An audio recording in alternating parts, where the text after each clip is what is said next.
To be frank, ഈ പ്രണയം എന്ന് പറയുമ്പോഴത്തേക്ക് ഞാൻ പ്രണയിച്ച സമയത്ത് ജയിഞ്ഞേട്ട ഫീൽഡിൽ വന്നില്ല. അതുകൊണ്ട് അന്നൊക്കെ എനിക്ക് 1942 ലവ് സ്റ്റോറി ആയിരുന്നു. ഞങ്ങളുടെയൊക്കെ ബാക്ക്ഗ്രൗണ്ട് മ്യൂസിക് ഒരു പ്രണയം എന്നൊക്കെ കേൾക്കുമ്പോൾ ഏക്കിലെടുക്കിക്കോ തേക്ക് അത് തന്നെ, അത് ശരി കേട്ടോ, അതൊരു ഇതായിരുന്നു. പക്ഷേ ഇപ്പോഴത്തെ ലവേഴ്സിനിടെ ഞാൻ പറയുകയാണെങ്കിൽ അവരുടെ ഒരു പ്രണയം എന്നൊക്കെ പറഞ്ഞാൽ ശരിക്കും ജയിഞ്ചേട്ടൻ്റെ മ്യൂസിക് കൂടുതൽ വർക്കൗട്ട് ചെയ്യുന്നുണ്ടോ എന്നൊരു സംശയമുണ്ട് എനിക്ക്. എന്നുവെച്ചാൽ റൊമാൻറ്റിക് മ്യൂസിഷ്യൻ എന്നൊക്കെ ഒരു ചെറിയ രീതിയിലും കൂടെ വിശേഷിപ്പിക്കാം. ആ പ്രണയത്തോട് തന്നെ എത്ര സ്നേഹം തോന്നിയേ? ഇപ്പോൾ മ്യൂസിക്കിനോട് തന്നെ എനിക്ക് തോന്നുന്നത് പ്രണയമല്ലേ ശരിക്കും. നമുക്ക് എന്തിനോടാണോ നമുക്ക് വിട്ടുപോകാൻ പറ്റാത്ത അത്രയും ആസക്തി ഉള്ളത് അത് പ്രണയം എന്ന് പറയാം. ഓക്കെ, അപ്പൊ ഞാൻ തെറ്റിദ്ധരിച്ചതുപോലെയല്ല. ഞാൻ വിചാരിച്ചപ്പോൾ ജയിഞ്ചേട്ടൻ ചിലപ്പോൾ പ്രിയനെ പ്രണയിച്ചിട്ട് അങ്ങനെ ഒരു ഇൻഫ്ലുവൻസ്. അല്ല, അത് ഉണ്ടായിട്ടുണ്ട്. ഇപ്പൊ ഉണ്ടോന്ന് എനിക്ക് അറിഞ്ഞൂടാ. പ്രിയ കേൾക്കുന്നുണ്ടോ? അപ്പൊ ലവ് മാരേജ് ആയിരുന്നോ നിങ്ങൾ?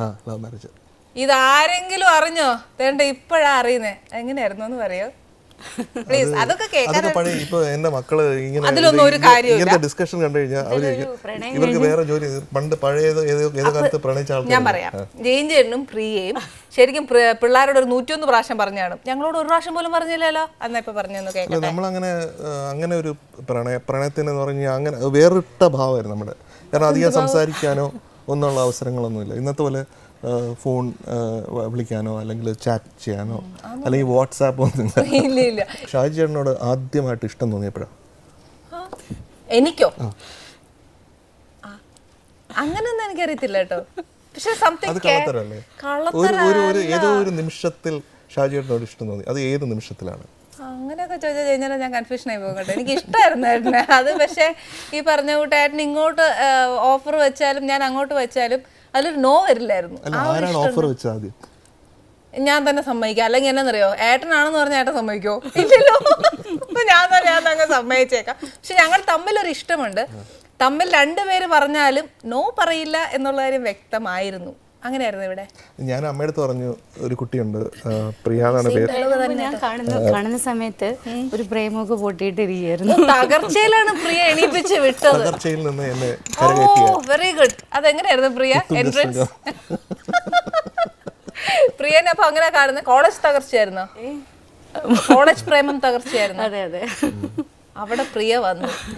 അപ്പൊ ഇങ്ങനെ കൺസോൾ ചെയ്ത് എണീപ്പിച്ചതാണോ? അങ്ങനെ എണീപ്പിച്ച് എന്നെ നിർത്തി. ഇല്ല, അതൊക്കെ അങ്ങനെ പ്രേമിച്ച് അത് പൊട്ടിയിട്ട് ഇങ്ങനെ വിഷമമൊക്കെ കഴിഞ്ഞിരിക്കുന്ന പ്രിയ സമാധാനിപ്പിച്ചെടുത്ത. ഇനി സിനിമയിലേക്ക് എങ്ങനെയാ വന്നേ? സിനിമയിലേക്ക് ഞാൻ വരാൻ കാരണം ഗിരീഷ് പുത്തൻകേരി. ഓ, എനിക്ക് എന്ത് ഇഷ്ടം അറിയാം ഗിരീഷ് ചേട്ടനെ. ഗിരീഷ് ചേട്ടനാണ് ആദ്യമായിട്ട് സിനിമയിൽ എന്നെ റെക്കമെൻഡ് ചെയ്യുന്നത്. അങ്ങനെ ചന്ത എന്ന് പറഞ്ഞ സിനിമയിൽ സംഗീതം ചെയ്യും. കുറേ നാൾ എന്നെ എല്ലാവരും ചന്ത ജയചന്ദ്രൻ എന്ന് വിളിച്ചിട്ടുണ്ട്. ആ സിനിമ ചെയ്തുകൊണ്ട് പിന്നെ ബാലേട്ടനൊക്കെ വന്ന ശേഷമാണ് ഞാൻ അതൊന്ന് രക്ഷപ്പെടുത്തിയത്. പക്ഷെ ഞാൻ ഫിലിമിൽ വരുന്നതിന് മുമ്പ് ലളിതഗാനങ്ങൾ അതൊക്കെ ചെയ്തിട്ടുണ്ട്. സ്മൃതി തൻ ചിറകിലേറി ഞാനിൻ ശ്യാമഗ്രാമഭൂവിലണയുന്നു. പാട്ടാണ് ആദ്യമായിട്ട് ചെയ്തത്. ജേട്ടൻ പാടിയത് ഒരു പാട്ടാണ്. വളരെയധികം ഫേമസ് ആയിരുന്നു അത്. അങ്ങനെ ഗിരീഷൻ റെക്കമെൻഡ് ചെയ്തിട്ട് 95ലാണ്. ഇപ്പൊ 20 ഇയേഴ്സ് തികയുന്നു ഈ വർഷം. 20 ഇയേഴ്സ് സെലിബ്രേറ്റ് ചെയ്യണ്ടേ പ്രിയ? ചെയ്യണം കേട്ടോ ചേട്ടാ. ശരിക്കും അത് നല്ലൊരു കാര്യമല്ലേ? എല്ലാവരും 20 ഇയേഴ്സ് ഉണ്ട്.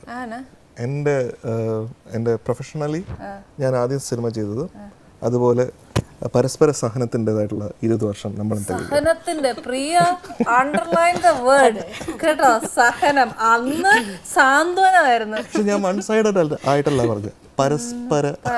ഓ, ജാമ്യവും കൂടെ എടുത്തിട്ടുണ്ട്. പരസ്പരം. ഓക്കെ, സമ്മതിക്കാം. അന്ന് സഹതാപവും സ്നേഹമായിരുന്നു, ഇന്ന് സഹനമായി. അതും കൂടെ പറഞ്ഞു, ഞാൻ എടുത്തു പറയണം. ഗിരീഷ് ചേട്ടനെ എങ്ങനെ കണ്ടുമുട്ടി? ഗിരീഷ് ചേട്ടനെ ഞാൻ ആദ്യമായിട്ട് കാണുന്നത് അക്ഷരം എന്ന് പറഞ്ഞ സിബി മലയിൽ സാറിൻ്റെ റെക്കോർഡിങ്. ഞാനുണ്ട്, അതിലുണ്ട്. ഗസ്റ്റ് റോൾ ആണല്ലോ. ഓക്കെ. അതിൽ പാട്ട് എൻ്റെ ഗുരുനാഥനാണ്, പെരുമ്പാവൂർ ജീരനാഥ് സാറാണ് ചെയ്തത്. അപ്പോൾ അതിൻ്റെ പാട്ടിൻ്റെ ബാക്ക്ഗ്രൗണ്ട് ചെയ്യാനായിട്ട് മ്യൂസിക് കണ്ടക്ടർ. അങ്ങനെ പ്രസാദ് 70mm സ്റ്റുഡിയോയിൽ അവിടെ ഇങ്ങനെ കണ്ടക്ട് ചെയ്തുകൊണ്ടിരിക്കുന്ന സമയത്താണ് ഈ മെലിഞ്ഞ ചെറുപ്പക്കാരൻ എൻ്റെ അടുത്ത് വരുന്നത്. ഗിരീഷ് ചേട്ടൻ. ഓക്കെ, അപ്പോൾ ഇതിന് മുമ്പ് ജയചന്ദ്രൻ്റെ ഇത് വല്ലതും ഗിരീഷിനെ കേട്ടിട്ടില്ല? ഇല്ല, ഞാനന്ന് കണ്ടക്ട് ചെയ്യുന്ന കഴിഞ്ഞപ്പോഴത്തേക്ക് അന്ന് വൈകുന്നേരം തന്നെ എൻ്റെ അടുത്ത് പറഞ്ഞു, നിനക്കെന്തോ ഒരു സ്പാർക്കുണ്ട്, ഗിരീഷേട്ടൻ്റെ വർത്താനം അങ്ങനെയാ. നിന്നെ ഞാൻ നോട്ട് ചെയ്തിട്ടുണ്ട് കേട്ടോ എന്ന് പറഞ്ഞു. അപ്പോൾ 2 ദിവസം കഴിഞ്ഞിട്ട് കോഴിക്കോട് ഭാഷയിൽ അതെ ടോന്ന് അപ്പോൾ അങ്ങനെ ആണ് ഗിരീഷേട്ടൻ എന്നെ കണ്ടെത്തിയതെന്ന് പറയാം. ഗിരീഷേട്ടന് ആദ്യമേ എനിക്കുണ്ടായിരുന്ന കോൺഫിഡൻസിനേക്കാൾ കൂടുതൽ ഗിരീഷേട്ടനുണ്ടായിരുന്നു. അപ്പോൾ ഗിരീഷേട്ടൻ അതിൻ്റെ ഡയറക്ടർ സുനിൽ 3 ദിവസം കഴിഞ്ഞിട്ട് പ്രസാദ് സൈനിയിൽ വന്നപ്പോൾ ഗിരീഷേട്ടൻ പറഞ്ഞു, ഇവനാണ് അടുത്ത നിൻ്റെ സിനിമയിൽ സംഗീതം ചെയ്യുന്നത്. അവർ വളരെ നല്ല ഫ്രണ്ട്സ്. അപ്പോൾ എനിക്ക് പെട്ടെന്ന് എനിക്ക് അത്ഭുതമായിരുന്നു. കാരണം ഞാൻ അന്ന് സ്വതന്ത്രമായിട്ട് സംഗീതം ചെയ്യാനായിട്ടുള്ള കഴിവ് എനിക്കുണ്ടോ എന്ന് എനിക്ക് അറിഞ്ഞൂടാ. ഞാൻ എന്നെ തന്നെ എക്സ്പ്ലോർ ചെയ്തിട്ടില്ല. ഇത് പറഞ്ഞപ്പോൾ ജയിഞ്ഞന് പേടി വന്നില്ലേ? ഞാൻ പറഞ്ഞു, ഗിരീഷേട്ടാ ഇത് എനിക്ക് അതിനുള്ള കോൺഫിഡൻസ് ഇല്ലെന്ന് പറഞ്ഞു. ആ കോൺഫിഡൻസ് ഒക്കെ ഞാൻ കൂടെ ഉണ്ടെന്ന് പറഞ്ഞു.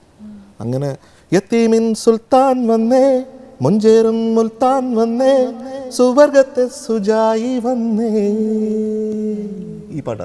സപ്പോസ് ജയിൻ ഇച്ചിരി മെനക്കെട്ട് കഷ്ടപ്പെട്ട് ഒക്കെ ഒരു മ്യൂസിക് ചെയ്തു എന്ന് വെച്ചോ, നമ്മളൊരു ഡയറക്ടറിന് മുന്നേ പ്രസൻറ്റ് ചെയ്യുക. Of course the person who directs the movie ചെയ്യുമ്പോൾ പെട്ടെന്ന് പറയാണ്, ഓ ഈ മ്യൂസിക് ഒന്നും ശരിയല്ല, മാറ്റണം എന്ന് പറയുമ്പം ഉണ്ടാവുന്ന ജയിൻ ചേട്ടൻ്റെ ഒരു അവസ്ഥ. ആദ്യമൊക്കെ എനിക്കത് വലിയ ബുദ്ധിമുട്ടായിട്ട് തോന്നി. പക്ഷേ ഞാനെപ്പോഴും ഒരു ഡയറക്ടേഴ്സ് മ്യൂസിക് ഡയറക്ടറാണ്. ഓക്കെ. അപ്പോൾ ഡയറക്ടറാണ് ക്യാപ്റ്റൻ. അതെ. അപ്പോൾ ക്യാപ്റ്റൻ എന്ത് വേണമോ അത് കൊടുക്കേണ്ടത് മ്യൂസിക് ഡയറക്ടറുടെ റെസ്പോൺസിബിലിറ്റിയാണ്. അതൊക്കെ അത് നമ്മൾ കമേഴ്ഷ്യൽ ഒഫീഷ്യലായിട്ട് പറയുമ്പം ഓക്കെ അല്ല, ഒഫീഷ്യലായിട്ട് പറയുകയല്ല, അത് നമ്മൾ അനുഭവിക്കണം. ഓക്കെ. ഇത് അനുഭവിക്കുമ്പോഴേ ശരിക്കൊരു സംഗീത സംവിധാനം ആകും. അല്ല, എന്നാലും ഉള്ളിൻ്റെ ഉള്ളിൽ നമുക്കൊരു വിഷമം തോന്നില്ല. അല്ല, വിഷമമല്ല. ഞാൻ ഉദ്ദേശിച്ച ആ മ്യൂസിക്കാലിറ്റി അല്ലായിരിക്കും ഡയറക്ടറുടെ വിഷ്വൽസിൽ അദ്ദേഹം ആഗ്രഹിക്കുന്നത്. അപ്പോൾ അതിനനുസരിച്ച് കേട്ടർ ചെയ്താൽ പറ്റൂ. അങ്ങനെ ചെയ്തിട്ടുണ്ടോ? ഇഷ്ടം പോലെ ചെയ്തിട്ടുണ്ട്, ഇഷ്ടം പോലെ മാറ്റി ചെയ്തിട്ടുണ്ട്. പ്രിയ എങ്ങനെ പോകുന്നുണ്ടോ ബിസിനസ് ഒക്കെ? കുഴപ്പമില്ല. ഓക്കെ. എന്നാ പറയുക, ഞാനും ഇതിൻ്റെ ഇടയിൽ ഒരു കേറ്ററിംഗ് ഒക്കെ ഞാനും എൻ്റെ സിസ്റ്റർ ലോയും കൂടെ തുടങ്ങിയിട്ടുണ്ടായിരുന്നേ. ശരിക്കും ജയിഞ്ഞേട്ടാ എന്നെ ഒത്തിരി പ്രിയ ഹെൽപ്പ് ചെയ്തിട്ടുണ്ട് കേട്ടോ ആ കാര്യത്തിൽ. എന്നാ പറയുന്നത്, ABCD പിച്ച വെച്ച് നടക്കുന്ന ഞങ്ങളെ കുറച്ചൊക്കെ ഇന്ന പോലെ ചെയ്യടോ എന്ന് പറഞ്ഞു തന്നത് ശരിക്കും പ്രിയ. പക്ഷേ പ്രിയയുടെ കേറ്ററിങ്ങിൽ ഫുഡൊക്കെ കഴിച്ചു നോക്കണം, എന്നാ നല്ല ഫുഡാണ്. ഏറ്റവും നല്ലതായിട്ട് പറയാനുള്ളത് എനിക്ക് ഇപ്പോഴും അവിടുത്തെ ബേക്കറിയിലെ ഫുഡാണ് കേട്ടോ. ഞാൻ ഇന്നിവിടെ നിങ്ങൾക്ക് തരാനുണ്ടാക്കിയത് നമ്മുടെ പ്രേക്ഷകർക്ക് അറിയാം, ഞാനും കട്ട്ലേറ്റ് ആണ്. പക്ഷെ പ്രിയ അത്രേ എത്തത്തില്ല, പക്ഷെ എന്നാലും ഇച്ചിരിയൊക്കെ ഒപ്പിച്ചിട്ടുണ്ട് കേട്ടോ. ഞാൻ ഇനി അത് വേണം. ശരി.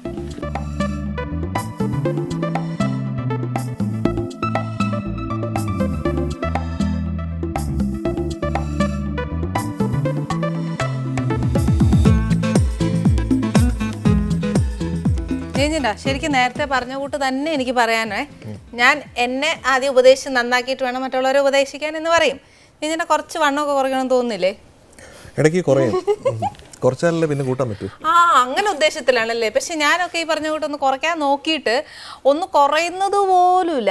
ഇതിൻ്റെ ശരിക്കും അതിന് വല്ല ടിപ്പോ അങ്ങനെ വല്ല ഉണ്ടോ? ഇന്ന ആഹാരം കഴിക്കാൻ പാടില്ല, കാർബോഹൈഡ്രേറ്റ്സ് അവോയ്ഡ് ചെയ്യാം. അതായത് ചുരുക്കം പറഞ്ഞാൽ വായിക്ക് രുചികളൊന്നും തിന്നാൻ പാടില്ല എന്നാണോ? അങ്ങനെയല്ല, റൈസ് അവോയ്ഡ് ചെയ്താൽ നല്ലതാണ്. എനിക്ക് ഏറ്റവും ഇഷ്ടപ്പെട്ടത് ചോറാണ്. പ്രിയക്കോ? അത് തന്നെയാണ്. കണ്ടോ, ഇതൊക്കെ വേണ്ടാതീനല്ലേ ജയചേട്ടാ. ജയചേട്ടാ, ഈ മ്യൂസിക്കിനെ പാടുന്നവർക്ക് ഒക്കെ ഈ പറഞ്ഞ കൂട്ട് ഇന്ന ഭക്ഷണമേ കഴിക്കാൻ പാടുള്ളൂ അങ്ങനെ? അതിൽ ഏറ്റവും ഞാൻ അത്രയധികം ഡെഡിക്കേറ്റഡ് ആയിട്ടുള്ള ഒരാളെ മാത്രമേ ഞാൻ എൻ്റെ ജീവിതത്തിൽ കണ്ടിട്ടുള്ളൂ. അത് യേശുദാസ് സാറാണ്. ശബ്ദത്തിന് എന്തെങ്കിലും എഫക്റ്റ് ചെയ്യുന്ന ഒരു കാര്യം അദ്ദേഹം ചെയ്യില്ല. ഭക്ഷണത്തിൻ്റെ കാര്യത്തിൽ മാത്രമല്ല, ഈവൻ ലൈഫ് സ്റ്റൈലിൽ പോലും. അത് നമുക്ക് മാതൃകയാക്കണമെന്ന് എനിക്ക് ഭയങ്കര ആഗ്രഹമുണ്ട്. പക്ഷേ അദ്ദേഹത്തിൻ്റെ ഡെഡിക്കേഷൻ്റെ 0.0001% പോലും എനിക്കില്ലാത്തതുകൊണ്ട് എനിക്കത് ചെയ്യാൻ പറ്റുന്നില്ല. അല്ല ജയിച്ചേട്ടാ, അപ്പം എങ്ങനെ നമ്മൾ അറിയുന്നത് അത് എന്നൊക്കെ കഴിക്കേണ്ടത്? അദ്ദേഹം പറഞ്ഞു തന്നോ? ദാസാർ എനിക്കൊരു പുസ്തകം തന്നു. ആ പുസ്തകത്തിൽ പറയുന്നത് നമ്മുടെ ബ്ലഡിൻ്റെ ടൈപ്പ് അനുസരിച്ച് ഏത് ഭക്ഷണം കഴിക്കണം എന്നുള്ളത്. അപ്പോൾ എൻ്റെ ബി പോസിറ്റീവ് അതാണ്. അപ്പോൾ അത് നോക്കിയപ്പോഴത്തേക്കും ആദ്യം നോട്ട്സ് എന്നുള്ളത് എഴുതിയിരിക്കുന്നത് ചിക്കനാണ്.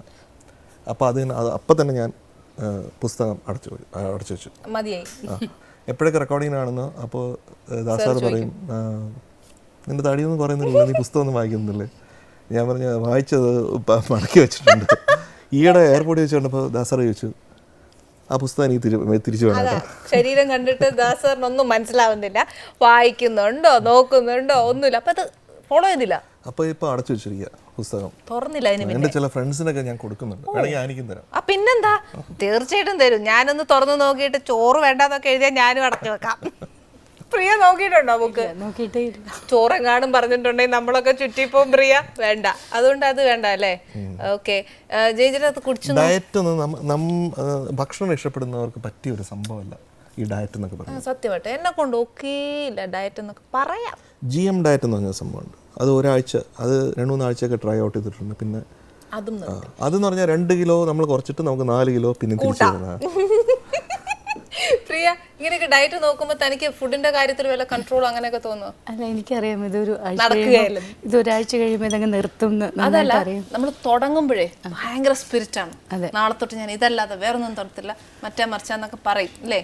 3ന്റെ അന്നാണ് അത് ഡ്രോപ്പ് ആവത്തുള്ളൂ. ആ 2 ദിവസം അതെ, ഈ GM ഡയറ്റ് എടുക്കുന്ന സമയത്ത് ഭയങ്കര ബുദ്ധിമുട്ടാണ്. അതിലേതെങ്കിലും ഒരു സാധനം വീട്ടിലില്ലെങ്കിൽ വലിയ വഴക്കൊക്കെ ഉണ്ടാകും.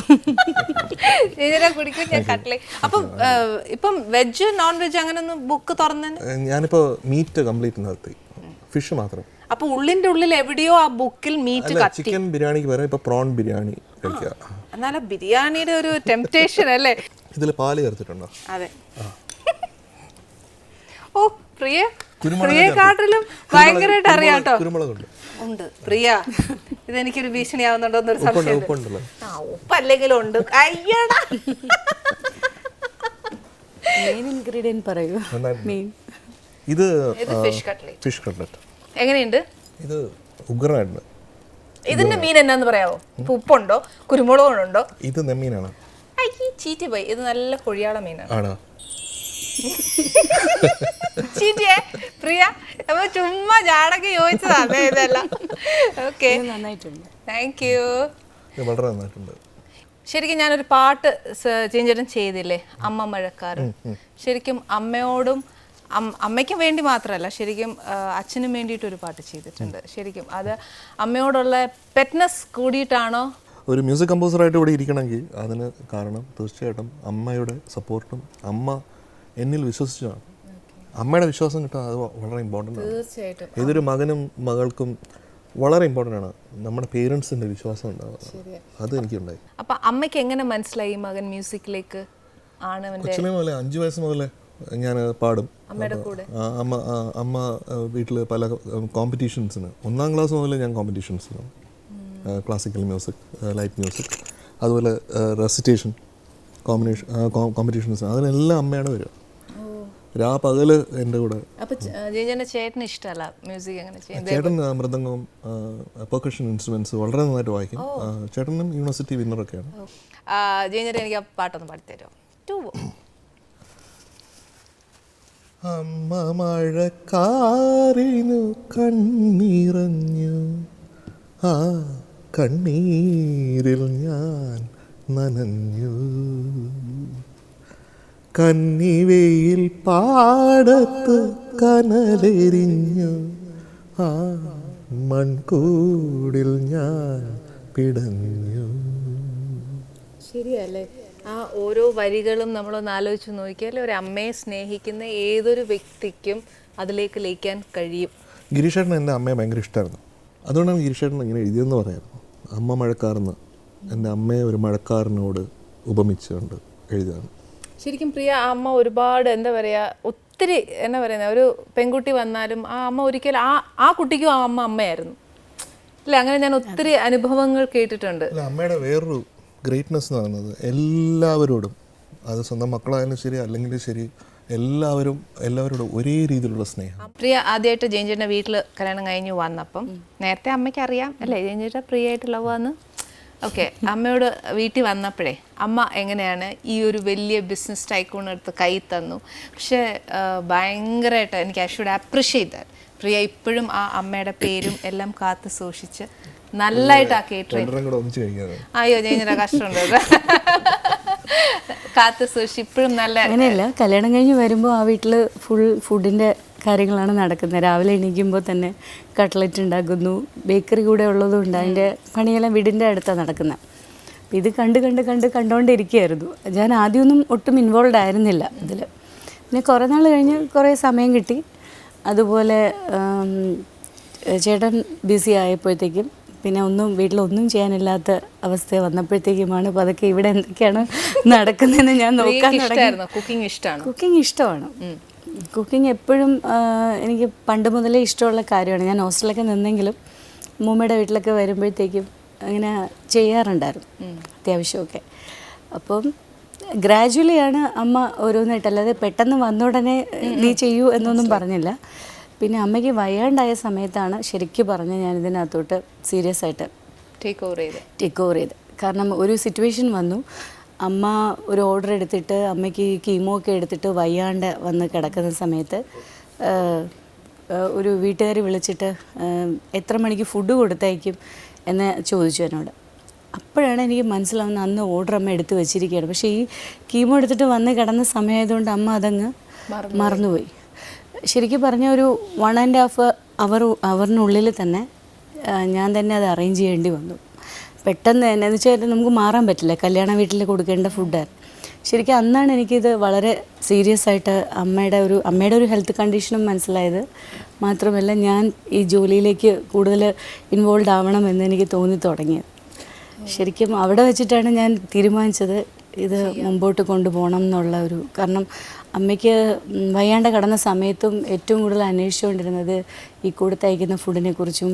അമ്മ ചെയ്തുകൊണ്ടിരുന്ന ഒരു ജോലിയാണ്, അമ്മയ്ക്ക് ചെയ്യാൻ പറ്റാണ്ടായപ്പോഴും അമ്മ ഏറ്റവും കൂടുതൽ പോസിറ്റീവായിട്ട് ചോദിക്കുന്ന ചോദ്യങ്ങൾ മുഴുവനും ഈ ഫുഡിനെ കുറിച്ചും കേറ്ററിങ്ങിനെ കുറിച്ചും ബേക്കറിയെ കുറിച്ചും ഒക്കെ ആയിരുന്നു. അപ്പം അങ്ങനെയാണ് പിന്നെ ഇതങ്ങ് ചെയ്യാമെന്ന് തീരുമാനിച്ച് മുമ്പോട്ട്. ഇത്രയും വലിയൊരു ചുമതല പ്രിയ ഏറ്റെടുത്തപ്പം ഉള്ളവരുടെ ഇതെന്തായിരുന്നു? പേടിയായില്ലേ? അല്ല, എനിക്കിപ്പോഴും ഓർമ്മയുണ്ട്. ഓരോ കാര്യങ്ങൾ പലതും എനിക്ക് അറിയത്തില്ലായിരുന്നു. അപ്പോൾ ഞാൻ അമ്മ ഇങ്ങനെ കിടക്കുന്ന സമയത്ത് വന്ന് അമ്മയടുത്ത് ചോദിക്കുമ്പോൾ ചിലപ്പോൾ ഇങ്ങനെ ഈ മരുന്നൊക്കെ കഴിച്ചിട്ടൊരു സെഡേഷനൊക്കെ ഉണ്ടാവും. എന്നാലും ചിലപ്പോൾ പറഞ്ഞുകൊണ്ടിരിക്കുന്നതിനിടയിൽ അമ്മ ഉറങ്ങിപ്പോവും. പിന്നെ എങ്ങനെയൊക്കെയോ ഞാൻ എപ്പോഴും വിചാരിക്കും അതൊരു വലിയ ബ്ലെസ്സിങ് ആണ് എന്തോ. അത് പിന്നെ പഠിക്കുകയും കൂടുതൽ ഏറ്റവും വലിയ ഭാഗ്യം എൻ്റെ അമ്മയുടെ ശിക്ഷയാവാൻ പറ്റിയെന്നാണ്.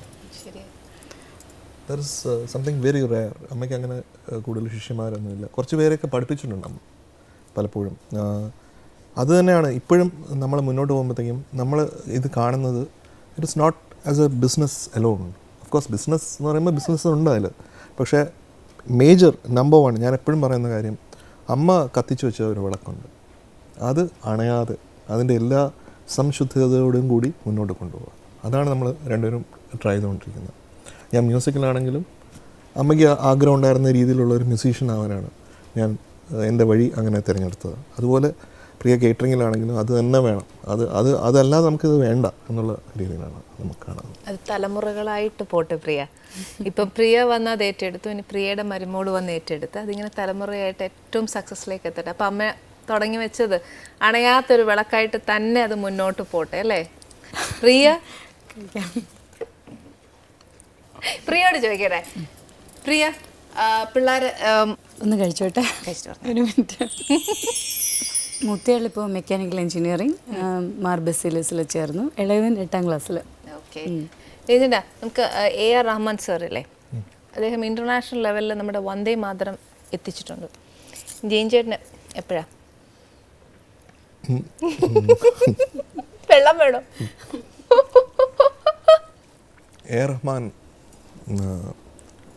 ഒരു ജനറേഷൻ്റെ സംഗീത താല്പര്യങ്ങളെ മാറ്റി എഴുതിയ ആളാണ്. Such A great musician. അദ്ദേഹം ഉണ്ടാക്കിയ ഒരു ട്രാൻസിഷൻ ഉണ്ട് ഇവിടെ മ്യൂസിക്കിനെ ഉണ്ടാക്കിയിട്ട്. അങ്ങനെ ചില ആൾക്കാർ മാത്രമേ ഐക്കോൺസ് ആവുള്ളൂ. ഞാൻ അദ്ദേഹത്തിന് ആ രീതിയിൽ കാണുന്നു. ഞാൻ അത്രയും വലിയൊരു ഐക്കോണാണെന്ന് എനിക്കിതുവരെ തോന്നിയിട്ടില്ല. ഈവൻ ദോ അദ്ദേഹത്തിൻ്റെ സംഗീതം എൻ്റെ കപ്പ് ഓഫ് ടീ അല്ല. ഞാൻ അദ്ദേഹത്തിൻ്റെ സംഗീതമല്ല, പക്ഷേ അദ്ദേഹത്തിൻ്റെ ചിന്തകൾ അദ്ദേഹത്തിൻ്റെ ചിന്തകൾ ഭയങ്കര ബ്യൂട്ടിഫുള്ളായിട്ട് എനിക്ക് തോന്നി. അതുപോലെ വേറൊരു കാര്യം ഞാൻ അദ്ദേഹത്തിൽ കണ്ടുപിടിച്ചിട്ടുള്ളത്, അദ്ദേഹം എത്ര ഹംബിളാണെന്നുള്ളതാണ്. ഇത്രയും കാര്യങ്ങളൊക്കെ നേടിയിട്ടും സച്ചിൻ തെണ്ടുൽക്കറിൽ ഞാൻ അതേ ഒരു ക്വാളിറ്റി കാണാറുണ്ട്. അത് എൻ്റെ ജീവിതത്തിൽ അങ്ങനെയൊക്കെ ആവണമെന്ന് ഞാൻ ആഗ്രഹിക്കാറുണ്ട്. പിന്നെ അവർ കേവല മനുഷ്യനായതുകൊണ്ട് ചില സമയത്ത് ഈഗോ ഒക്കെ ഉണ്ടാവും. That is part of the game. പക്ഷേ ജെയിൻ അങ്ങനെയില്ല. You are A simple person, simple and humble. ഞങ്ങളൊക്കെ വിലയിരുത്തിയിരിക്കുന്ന അങ്ങനെ തന്നെയാണ്.